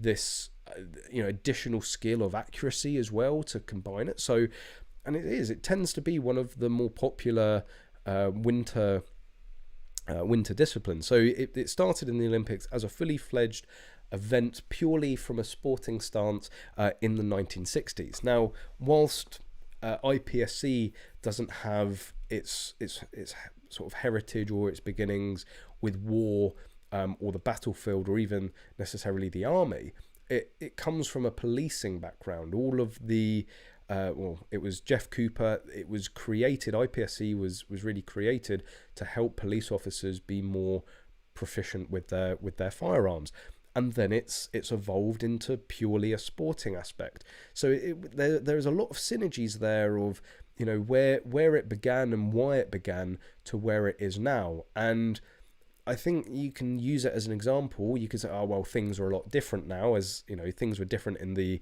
1960s, and they very much were. I mean, most schools had ranges, and people didn't shit themselves when they saw an unbagged firearm. But again, the optimist in me wants to say that actually they still have shooting in the Olympics. The Olympics is always actively looking for new and interesting sports to showcase. There's so much controversy over the likes of BMXing or even skateboarding entering the Olympics. Maybe not as much controversy as practical shooting would potentially make, but you can guarantee people would tune in for it, because there would be this controversy. People would be like, you know, it's a travesty that they're demonstrating this practical shooting malark, and people would switch on. It would be the best bloody advert for the sport. You know, again, like watching, I have to be guilty, and I have to admit I'm guilty of maybe switching off a little bit from the Summer Olympic shooting sports. I can only watch so many clay discs being broken, and I can only stomach a certain amount of time of watching somebody hold a rifle very, very still. That's why the biathlon, like, I get excited about it, because it's something a bit more action-packed in a way.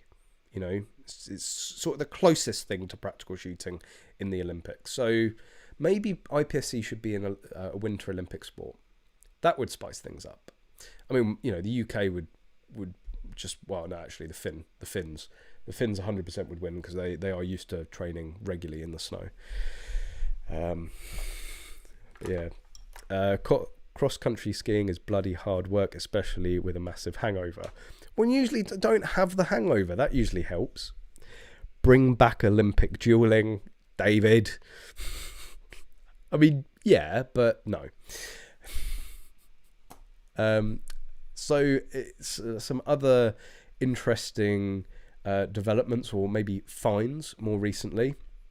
A little bit of an odd one. Now, this, say an odd one, I have seen various regular occurrences of this, but a magnet fisherman finds 6 World War II submachine guns in a canal. For those of you that don't know what a magnet fisherman is, or magnet fishing is, it's sort of self-explanatory. You throw a big magnet into a bit of water and see what you drag up. Well, he managed to drag up more than I think he bargained for, as he found, I think it was at least a couple of Sten guns. They were all Sten guns. So Nigel Lamford, 50, found the Sten guns when using his specially magnet capable of lifting over a ton of metal from the water. I don't think he was capable of lifting a ton out of the water though, but anyway. So he said the grime-covered weapons were the grime-covered weapon was the first of 6 Nigel and his friends discovered. Were they all Sten guns? Oh, he's got a YouTube channel. So,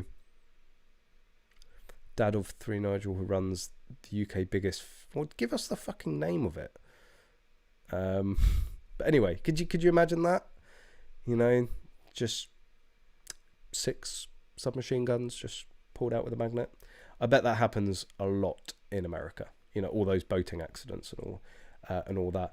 And in terms of other fines, well, it's said about the National Crime Agency, the NCA, an organisation famed for doing a public campaign saying possessing illegal firearms is a crime. Not the best spend of public money and that there's ever been, if I'm going to be completely honest. Well, I actually saw this story from Field Sports Britain, or Field Sports Channel News. And then I ended up finding a couple of others. They've been some busy boys. And basically it's converted blank firers, and, you know, they say it was a weapons factory. Really, it was, like, I'm guessing somebody in their garden shed with a pillar drill. And they are converting, you know, various blank firers into live capable weapons. There was another case more recently, again this was the 1st of February, where there's a haul of guns and weapons and this, that and the other. It's not entirely clear what firearms, as they're defining, were found. It does sound like either converted, or there was certainly the intention to convert them to live firing. Although I think they were saying that there were certainly some illegal firearms that were found, and I don't know if. So he went on to plead guilty of 5 counts of possessing a prohibited firearm, 2 counts of possessing ammunition without a firearm certificate, and 5 counts of possessing a prohibited weapon. But I don't know exactly what that prohibited firearm was. Obviously, he was sort of up to no good and wasn't doing good things. And, like, interestingly, that gun, and I've double checked that these aren't the same story, and I'm pretty confident then they're not. But this gun definitely seems to continue to pop up, whereas there's another picture of it. So I'm gonna, well, there's one more story. Again, the NCA. Again, it's like amazing when they stop getting political and telling people that possessing illegal firearms is a crime, what they can actually get up to and what they can do. And fair fucking play. Like, we don't want these sort of people in possession of these guns. So good job. Like, credit where credit is due, right? Several men have been jailed after a plot to sell a terrifying array of automatic weapons to criminal gangs was smashed by the National Crime Agency. So I'm assuming, looking at that ammunition, they were most likely AKs. Oh yeah, well, it says image NCA. I don't know if that's necessarily one of the guns that were taken away. A bit of interesting knowledge there. So an AK-47 is, well, I guess has a street value of about £10,500, which is, you know, like, okay, a full auto class 3 in America is probably not going to be too dissimilar in price. But, you know, people talk about the black market and this, that and the other. It's not like you can go and get one of these firearms from, what do I normally say? Shady Bob down the pub for a couple of £100. You know, £10,500, that's a shitload of money to come up with. That's not your average criminal there. It's not like your common petty thief is walking around with an AK-47, not when they're worth on the street £10,500. But yes, a number of good busts. But going back to these guns, it's probably another video worthy, or dedicated video worthy topic, but we've seen the NCA gearing up around certain types of blank firing guns because of their ease of converting them. And they were actually going around asking RFDs to, whilst anybody, I don't think, do you even need to be over the age of 18? You probably do. This is the UK. But you don't need a license for a blank firer. You can just walk into a shop and buy one, and the shop is not required by law to make a note of who it is sold to. The NCA, I believe that's the case, but the NCA have actually gone around asking for records of people that have been buying these guns. Now, again, in terms of police work, that's how they catch criminals, right? They look at who's going out there and buying these guns, and it's not just the person that's gone in there and necessarily bought one. They're not going to necessarily investigate every single person that has gone and bought one of these guns. What they're looking for is the person that have gone in there and bought 10 of them, or 20 of them, or 50 of them, like a red flag number. and would maybe suggest that it's not just for personal use or for a sporting use. But I can see there being a big push, and with the amount of discussions and with the amount of seizures that has happened only in just the last week or two, definitely could see some sort of a push for further restrictions, and maybe even banning on some blank firers coming in at some point. It would just start to get into a level of ridiculousness to start licensing all blank firers. But I wouldn't put it past people. That's for sure. GZERP, the LMT 9mm will be coming to the UK. Hint, hint. You said that earlier, didn't you?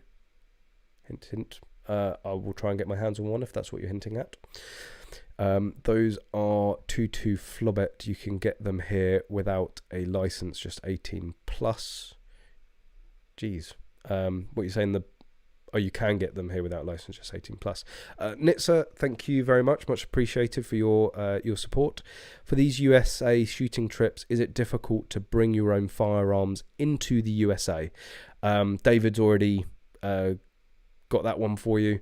No, it is fairly straightforward, but I've never actually done it myself, but I have traveled with people that have taken firearms out to the States. Build in a shitload more time than you think in terms of clearing security. There was somebody we were traveling with when we went out, I think the first time to America, where we turned up like a good 2 hours early before to check in and before the boarding of the flight, and they literally just made the flight by 5 minutes because apparently there's only one person in the whole of Heathrow that's authorized to be able to take a gun from the check-in desk out to the plane, and he was in another terminal, so he was waiting for him for like near on 2 hours and had to absolutely run towards the plane. So build in time for security, definitely. And also, from what David has told me in the past, choose your airline carefully. It can make a huge difference who you fly on, or fly with, not just on the cost aspect, but the ease of checking things in, and and I'm sure David will hopefully help me out here, give a few recommendations of the more gun friendly sort of plane companies, airlines. That's what they're called, plane companies. Fucking hell, it's getting late. I'm getting tired. So yes, and Nitsa, I need you to get back to me. I hope you received our what we were speaking about earlier, and few days ago. I'll drop you an email later or tomorrow to maybe give you another nudge. But if you could confirm, there was a few things that I wanted you to send over so we could get sorted. And on that note, nice like casual segue there. Nitsa, as it would happen, an actual topic we're going to talk about. We're going back to Nitsa for the first time in a very long time. We were meant to go to the level 3 handgun match back in May 2020. So it was getting on for nearly 2 years ago that we were due to go back there. So it's been a while. And I think it was I've got the original video that I made, and excuse my mug that comes up in a minute, but this was done back in the 3rd of July 2019. That was the last time I went out to Nitsa, although it would be more like June because it always takes me a few days to do the videos. But for those of you that don't know, this is sort of like a combination of collaborations and partnerships between the Northern Ireland Practical Shooting is it a confederation? It's the NIPSC, I think it is. So they are the Northern Ireland franchise of IPSC. The UK PSA is the Great Britain franchise of the UKPS of IPSC, and NHTSA is a club and a range, and it's sort of like a three-way partnership between all of those parties. But if you are a UKPSA member, another reason to become a UKPSA member, there are guns out in NHTSA for UKPSA members to be able to use. If you want to go and see what, well, actually, we'll just play the fucking video and then you can see right now. But this is NHTSA, a fantastic facility. I think is it 4 covered ranges, and I think is it 100 yards and a 50 yards outdoors. Anyway, yeah, they've got indoor classrooms, full clubhouse, cafe, this, that, and the other. That is one of the, well, I'm going to say indoor. It's certainly more indoor than outdoor, but it's covered. That's me. We don't need to see that. Let's go through. That's in another indoor one. That's me talking about IPSC. And where's the guns? Here's the guns. No, that's me. So all these guns are to be used for or available to use for the UKPSA members. So you've got a CZ Shadow 2. Yeah, CZ Shadow 2. Okay, that's me. Come on. Oh, Jesus Christ. There's other guns here. There we go. I don't actually know what that is. This is going well, isn't it? And they've also got a PPQ. I think they've also got a Glock. They've got a Walther PPQ. I think it might even be a Q5 match as well. Q5? I think it's a Q5 match.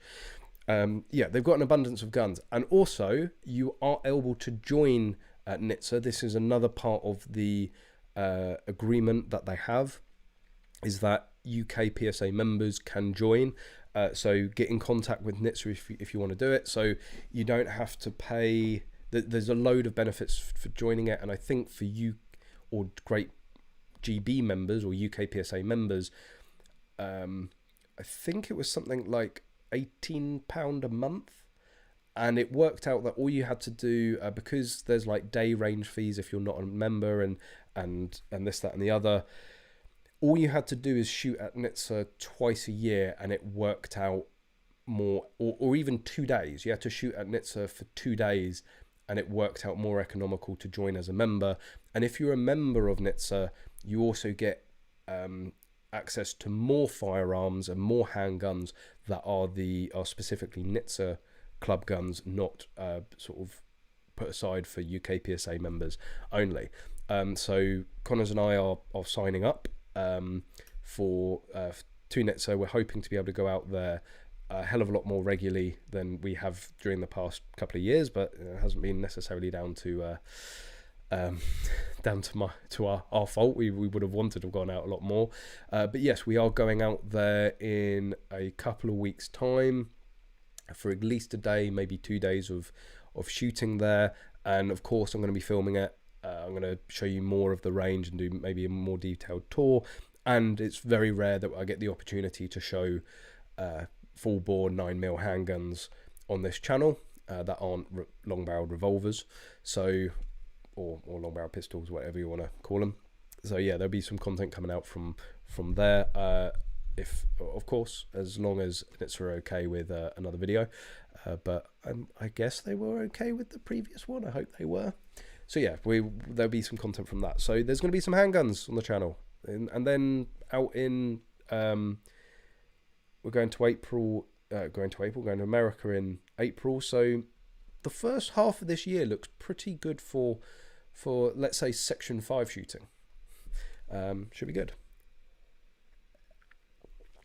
Blackstone, yes, I've been meaning, it has been in the back of my mind to drop you a message to let you know that that we're heading out there. So yeah, if you want to meet up, we will be out there. Well, ping me another email. I think I do have one of your previous emails saved in sort of my follow-up folder, but yeah, ping me another email and I'll let you know the dates and when we're going to be out there and what our plans are. We've literally just booked the flights like the itinerary isn't 100% at the moment, but we'll be able to work something up, and you know, we'll be able to hit the range together and meet up. And he said, yes, it is the NIPSC. Is the C for Confederation? Let me... NIPSC. It is...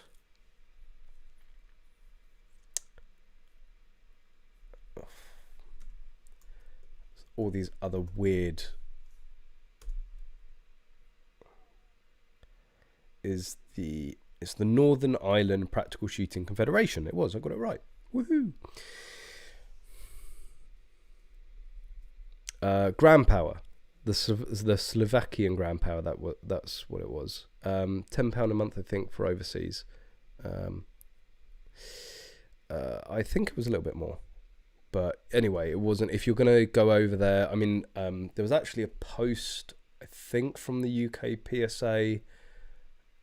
I was going to find that they were announcing a load of level 1s, and it's pretty much one level 1 per month out in Nizza. So if you're a UK PSA member and you want to regularly shoot handguns, yes, I know we shouldn't have to cover a stretch of water to be able to go and do it. We should be able to own handguns for sporting purposes here on the mainland. That's, you know, it's sort of a moot point because we have to go across a stretch of water to go and shoot them. However, the UK PSA and the NIPSC and Nizza have done everything possible to try and make it as easy as possible. So if you want to get into regular full bore handgun shooting, you join Nizza, join the UK PSA, go over there, and I believe there's a level 1 match being held on the 4th Sunday or Saturday of every month. It's in the UK PSA groups, but yeah, you can go over there regularly, and there will be other UK PSA members going out there. So, you know, buddy up, share a hotel room, share a car. Flights weren't particularly expensive. I think, I mean, we're going Ryanair, so that's always interesting. But I think for Connors and I, they were with extra baggage as well, because we've got camera gear and all sorts. We I think it was like 200 quid for the two of us. You're talking 100 quid. Okay, if you're going to do that every single month, 100 quid a month, it adds up, plus your car, plus accommodation. But you can do it in a day. That's what we did last time. So yeah, you know, even if you go once every 2 or 3 months, it's still worth joining. Still worth getting involved and going out there. Anyway, Mark, the friend had never fired a gun before, so I took him clay shooting. I don't think he will be joining the UK PSA anytime, but he keeps asking me when can we go again. Well, get him into practical shooting. Like, I started clay shooting, loved it, thought it was the best thing since sliced bread, and then I found then I found practical shooting, and then it was all downhill from there. So I have been talking a lot about the UK PSA this evening. And also, you know, I mentioned at the beginning that we'll talk about their results. So this is, I know the NRA do have a practical league as well, but this is the, as it were, the official league for practical shooting, because it is IPSC registered. Nizza, thank you, appreciate that again. You would have spoken to Jim, not me. Just do the online stuff, unfortunately, but I'll be there to get shooting with you. There is roughly 40 guns for members to use for free, just pay for ammunition. So thanks for clarifying on that. And I have to say, I'm glad you said that you're not Jim, because I've always assumed that you were Jim. So he's not Jim, Jiminy, Jim. So no, thanks for clarifying that. Yes, it was Jim that I spoke to. So I will give him a chase to tomorrow on all of that. But again, there's roughly 40 guns. You become a member of Nizza, 40 guns for members to use, which is, you know, not to be sort of unappreciated in terms of having that level of access. One of the reasons as well that we're looking to join. So yes, the UK PSA 2001, 2001, Jesus, time travel, 2021 results. So this is one of the reasons of getting involved in in a more structured and sanctioned sport like IPSC with the UK PSA is great, because there is a championship, and it's the official practical championship. If you win the UK PSA yearly championship or league or whatever they call it, then it doesn't matter who else runs other leagues and stuff like that. It is the official IPSC. You are the UK champion, and it's maybe something to I've always found this beneficial when I was getting into the sport, and learning who to listen to, because there's a lot of people out there that love to portray themselves as shooting experts. Well, the results don't lie. So you can go in and see who's winning, who's doing well, who's the top, and then if they tell you, oh, you should check out this bit of equipment, you should use this gun, or you should try this or try that, or use this dry fire technique, you can pick up from them. So if you go onto the UK PSA website, it's like the first thing at the moment. Actually, if I go to the home page, that is the first thing you see. That is the home page. You can go to the 2021 results, and it breaks it down. So you've got shotgun, mini rifle, long-barreled firearms, so LBPs and LBRs, and the action air results as well. So all of the disciplines that we are legally allowed to do here within the UK, and you can go into any single one of them. We can go into action air. As a side note, I was actually really surprised how few action air shooters there are, or certainly shooters taking part in sanctioned matches. I thought it would be a lot more, given how accessible action air is to people. So yeah, you can go through there and you can see how people are doing, where they stand, how they're performing, and who are the top shots of our sport. If you've got an interest in practical shooting, it's always good to know who's doing well and who's doing who's having success. Bullet and pixels. I think I made the second page. I have to be quite I'll bring up what Tom is referring to, as I'm sure he would love me to. I was surprised. I thought, well, to be honest, I have no bloody clue how they actually calculate the finishing league positions, right? Because you did score consistently better than I did in matches, with a few slip-ups. And I think that's what obviously hurt. But yeah, so what Tom's referring to is actually the mini rifle results. We're just going to look at the open results, because who gives a shit about standard? They're just glory hunters. And I say that as a complete joke, because it's actually my very good friend, Mr. Alex Florence, that won it. But he is just a glory hunter. That's the only reason he switched to standard. Couldn't win an open, couldn't hack it, went to standard. So yes, I did put a post on this morning. I'm very happy with the position overall, incoming 6th in the overall championship. But it's great if you're a numbers person, which I am. You can actually go through and pick things out. So these were all the sanctioned matches. So I believe these are all level 2s and above. The only level 3s, I believe, and correct me if I'm wrong, was Basildon and Lambradich.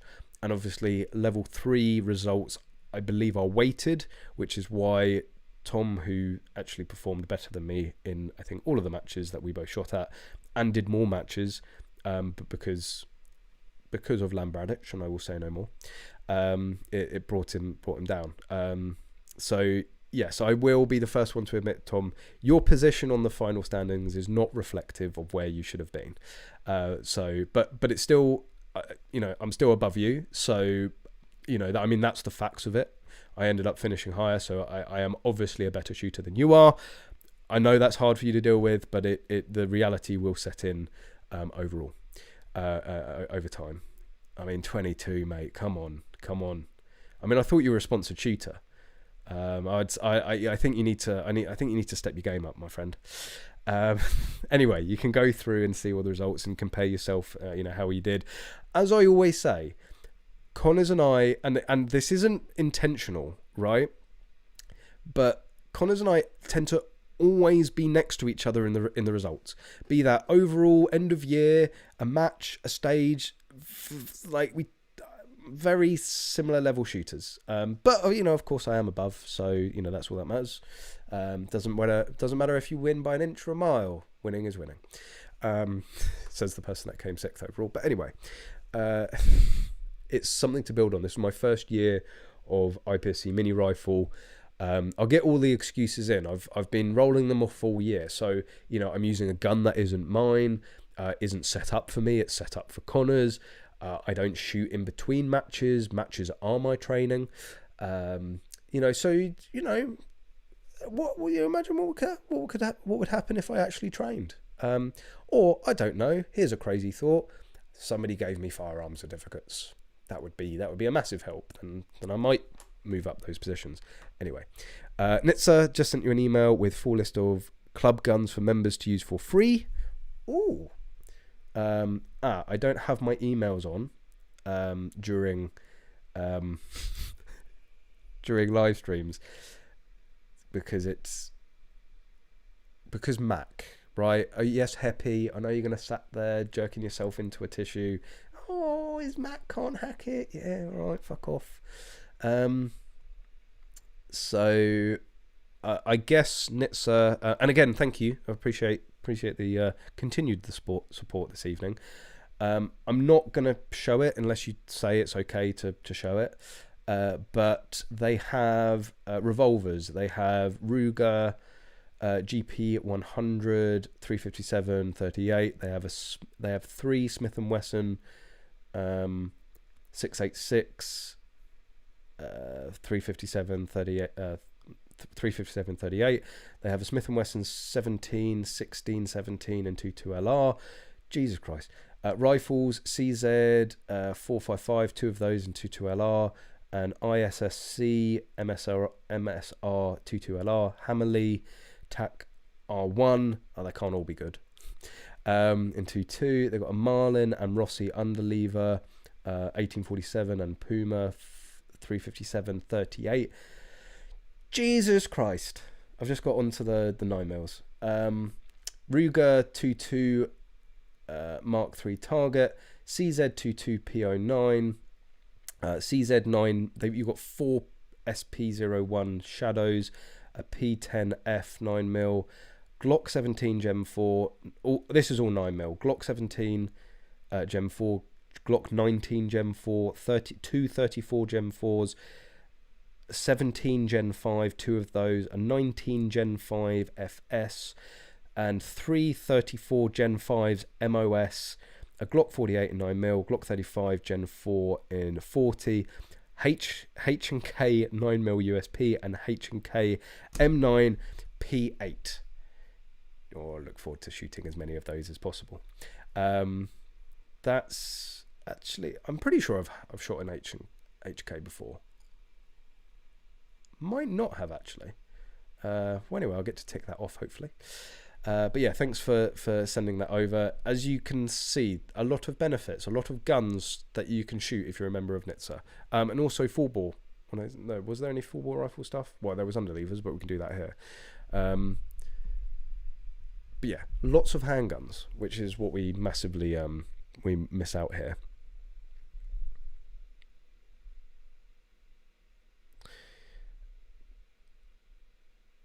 Craig Sontag.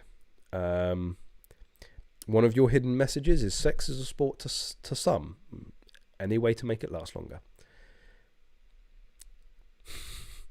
Oh, you're saying the so the positions in the championship, Tom, is over is level 3 matches only. There was only 2. So yeah, Lambradic did not help, did it? That just makes me more nervous. Although I think I've had my DQ. I don't know if it counts because it was a club match, and I don't even know if it was actually listed as a level 1. But I like to say that I've got my DQ out of the way in that regard. Really don't want to experience that at level 3. I do genuinely feel for you. There was like a good amount of silence on the range when that happens, because nobody wants to, especially like on the penultimate stage. It's just, yeah, it's a real shitter. Or you can do what somebody else that I knew do and fly out to America, pick up your new gun, and you know, be asked to leave. Well, no, I say asked to leave, to be DQ'd on the first stage.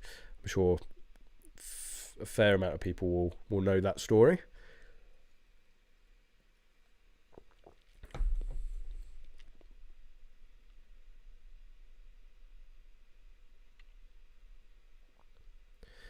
God, chat's just gone a bit fucking mental, hasn't it? What are you guys talking about? Why is someone talking about circle jerking? I didn't know there was any 6.5 Creamord owners in here.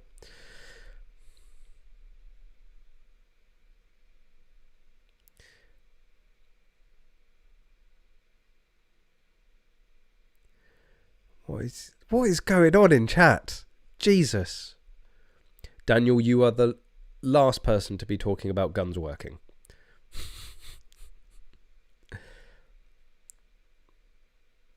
A good shooter does not always mean the person will have good advice. I don't know. There's certain okay, more. So there's a number of reasons that I end up looking at results. Personal development, also who I know to potentially go and film at a match, because I know they're going to most likely produce good footage.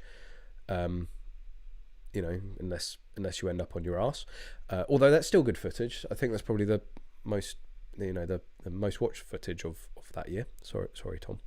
But yes, I know sometimes the best shooters out there don't always give the good advice, but going and watching a good shooter and how they approach a stage and how they do things, you can pick things up. So it's just knowing who's doing well and then knowing to look at what they're doing. But I always say, look, you know, you've got to find your own way. But, you know, out of like, you know, the top 5, you know, mini rifle shooters in the country, there's many different techniques used between them, right? And you can pick up from those and maybe try things out yourself and decide what works for you and what doesn't. But if you don't know what other people are trying, you can't try it for yourself. You can't, you know, develop.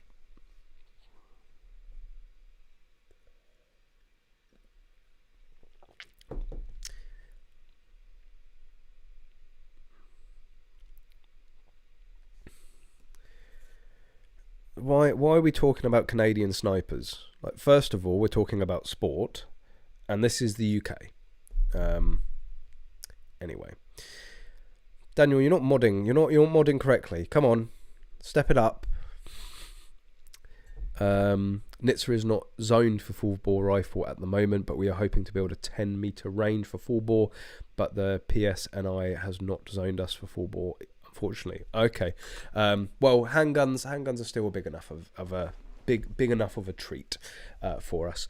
And on that note, so keep an eye out for that. It will be coming out. Loads of videos as always due to come out. Just need more time in the day to get them out, but there will be regular content as always. But yeah, I am going to wrap it up there. Don't forget, before you head off, to hit that like button. It's free. It really helps the channel. We're all about reaching new people and bringing new people into the sport, and liking, subscribing, sharing, commenting, engaging with these videos in this channel. It all makes a difference to reach new people and attract them into the sport, which we all want. So if you want more people in the sport, hit that like button. It does make a difference. But I hope you've enjoyed this evening. Phil, this evening was more of a chat, like a chat box chat, rather than me just ranting at various topics. But you guys seem to like that. It's a formula that seems to work, so we're gonna carry on doing that. But yeah, I all hope you have a fantastic week and you get some shooting in this weekend. Whatever you're getting up to, whatever triggers you're pulling, do it safely, enjoy it. But yeah, like, share, subscribe. Thanks for joining, and of course, as always, I hope to see you soon.